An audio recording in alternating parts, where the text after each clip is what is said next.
A paz do Senhor a todos, bom dia, um ótimo dia. Bom dia, paz do Senhor Jesus. Irmãos, hoje a gente vai continuar em Atos, né?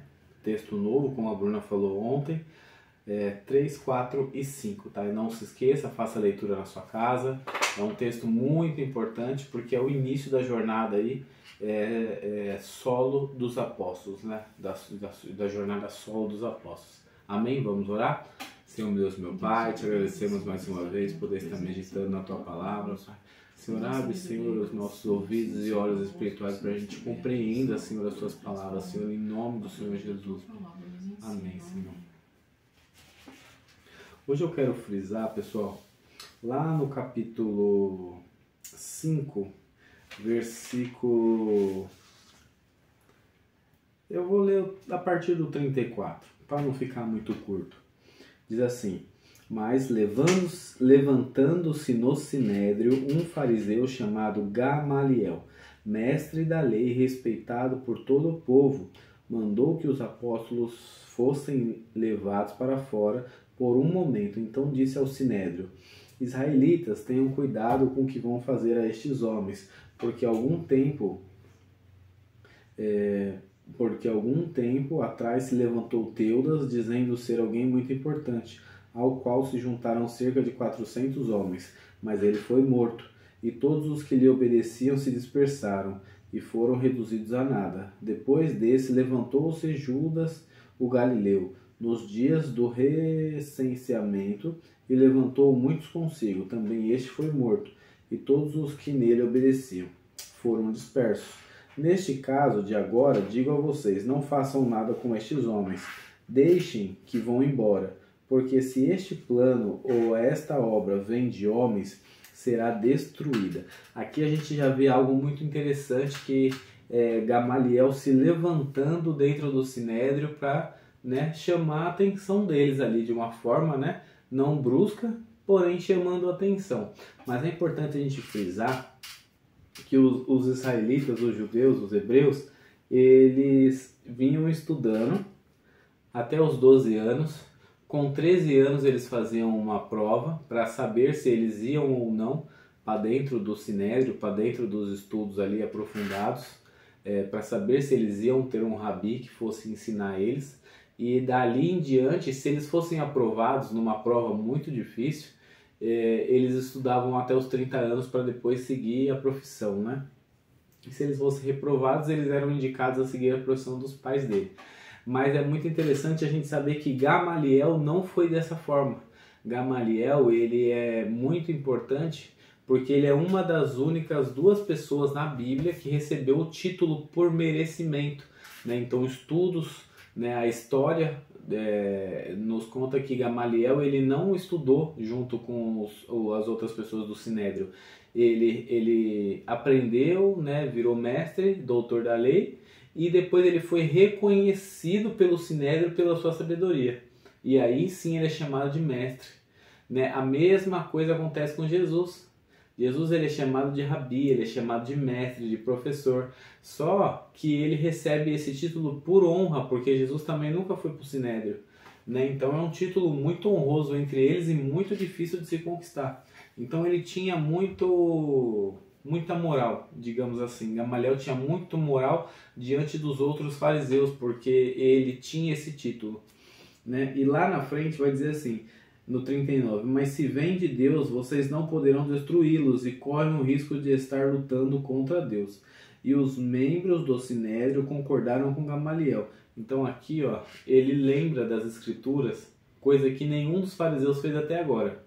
Ele lembra das escrituras e fala, opa, pera, dá uma atenção. Se tiver errado, vocês vão estar lutando contra Deus. Porque é o que diz no texto de... Aquele texto que eu pedi para o meu amigo judeu traduzir aquele dia, foi Isaías? Nossa, você me pegou agora. Malaquias. Eu acho que foi. Foi Malaquias 5, 4, 5, alguma coisa assim. Que o profeta falava sobre a vinda de Jesus.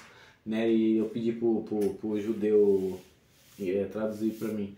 E exatamente sobre isso, porque se eles derem, aí ele traduziu e disse assim, ó, sem a interpretação de texto, na tradução direta literária é isso que está dizendo. Então, tipo, ele me disse basicamente o que? Eu me recuso a interpretar esse texto para você, só estou dizendo o que está escrito na letra. Né? Foi basicamente isso que ele disse. Mas é muito importante a gente saber que se eles interpretassem da maneira certa, eles teriam tido a sabedoria que Gamaliel teve. Porque, poxa, estava escrito lá, vários profetas falaram da vinda de Jesus. O próprio Davi citava Jesus sem saber que Jesus... Moisés citava Jesus. É incrível, porque vários textos da Torá, da Taná, citam Jesus, só que eles não querem interpretar. E esse é um problema. A falta de interpretação do texto é o que trouxe o erro de querer matar Jesus. Apesar de Jesus ter que morrer porque estava tudo no plano de salvação e tal, na vida deles foi um erro, porque eles todos se lascaram por conta disso. E Gamaliel, para não cometer esse mesmo erro, ele fala, não, pera, se for assim, eles vão se dispersar sozinhos. É basicamente um ditado que a gente costuma usar que diz assim, deixa ele para lá, a natureza cuida. Não precisa se preocupar, a natureza cuida e vai se degradar. Como se você largasse um pedaço de ferro na chuva. Uma hora ele vai enferrujar tanto que ele vai se desfazer e ele vai sumir. Né? Só que aí no 40 diz assim, então chamaram os apóstolos e os açoitaram. Né? De qualquer forma, deram ali umas chicotadas. E ordenando-lhes que não falassem em nome de Jesus, os soltaram. E eles se retiraram do sinédrio muito alegres, por terem sido considerados dignos de sofrer afrontas por este nome. Me pegou isso aí. Então, eles apanharam e saíram alegres. Por quê? Porque Jesus... Sim, eles se consideraram dignos. E Jesus dizia o quê? Aquele que não é comigo é contra mim. Então, eles sofreram como Jesus sofreu. Né? Eu achei muito, muito impactante isso. Eles saíram alegres porque eles sofreram pelo nome de Jesus. Isso aqui é o que eu e você tem que sentir. Porque qualquer probleminha exatamente. A gente já reclama, né? Não, nem isso. A questão da rejeição mesmo. Sim, a rejeição, os problemas, porque Jesus disse que por causa do nome dele eles seriam rejeitados, né? E o mundo não os aceitariam. E é assim que acontece nos dias de hoje, mas a gente não se alegra por causa disso. Sim. A gente reclama, a gente se entristece. Né? Fica achando que vai dar a volta por cima. E aqui, ó, é muito interessante porque até então, na pregação deles, né, a gente até falou ontem sobre... Pedro pregou sobre o arrependimento e tal, 120, antes de 120 foram batizados com o Espírito Santo. Aí Pedro prega, 3.000. Vai decorrendo o tempinho, se junta, vira 5.000. Poxa, 5.000 pessoas acreditando na palavra de Jesus, vem dos milagres. E aqui no 42 diz que todos os dias no templo e de casa em casa não continuavam a pregar. Ensinar. Então, quer dizer, eles não se abateram por causa disso. Eles falaram, não, agora a gente vai com tudo. E eles continuaram a ensinar e a anunciar que Jesus era o Cristo. Então, eles se alegraram tanto que eles falaram, então vamos apanhar. Já que é para ir para treta, vamos para treta. Né? E aí foi que eles... que Jesus chama, né? Os corajosos, os valentes. Exatamente. É por isso que lá atrás Deus fala para Gideão, tem muita gente. Porque tinha muita gente, mas não eram todos corajosos, todos valorosos. Não era todo mundo ali que queria realmente sofrer para salvar Israel da perseguição, né? E aí fica só 300. E Deus, através dos 300, faz aquela maravilha, que é vencer a guerra por Israel. Né? E é o que acontece aqui. Então, por causa dos 12, ele aqui já salva 5.000. Já é muito profundo isso, porque por causa de 12 ele salva 5.000. Não dá nem para botar em porcentagem quantos por cento de lucro teve essa salvação, porque foi muita gente. Foi muita gente. Então, sofrer por Jesus Cristo, ser perseguido, né? E às vezes a gente acha que a gente não é perseguido, né? A gente não é perseguido. Uma vez eu estava fazendo uma instalação, Bruno,